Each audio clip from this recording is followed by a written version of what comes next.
President.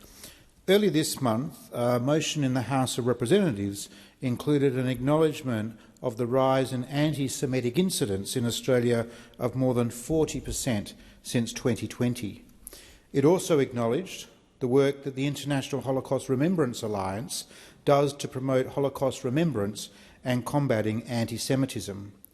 The need to reaffirm the House's commitment to the great work of the International Holocaust Remembrance Alliance working definition of anti-Semitism and the compelling justifications behind this working definition. Reviewing that discussion in the other place, this significant rise in anti-Semitic behaviour and the important advances that have been made in defining anti-Semitism causes me tonight to stand up in the Senate and add my support to that motion supported in the House of Representatives. In doing so, I indicate my support for that motion, as well as the importance of highlighting the work that the International Holocaust Remembrance Alliance does to promote education about the Holocaust and counter anti-Semitism. The 40% figure I referred to earlier, actually 41.9%, almost 42%, was reported by the Executive Council of Australian Jewry, who utilised the International Holocaust Remembrance Alliance definition of anti-Semitism to record the trend. The SBS recently published an article detailing some of the specific instances of anti-Jewish bigotry and listed everything from vandalism to assault. The article reported cases like Orthodox Jewish men in Melbourne being verbally abused and physically assaulted with their religious garments forcibly removed.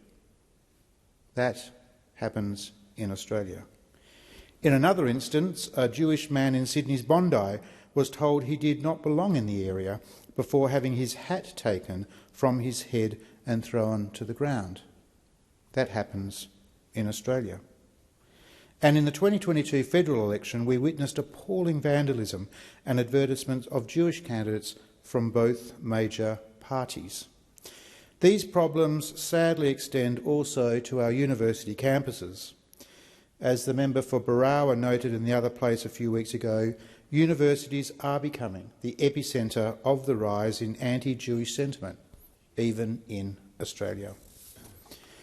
There are instances where extremist groups of the left and right join forces to attack Israel and Jewish people more generally.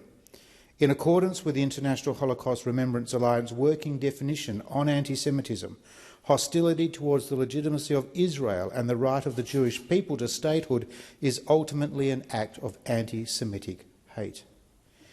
It can be too easy to focus only on the numbers and statistics on issues and matters like these, so we must ensure we recognise that it is a shocking reality.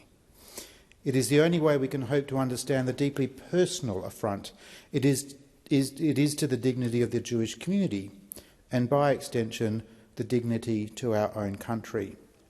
Take a moment to consider some of the elements of our own identity that shapes us, our religious views, our cultural heritage, our personal beliefs.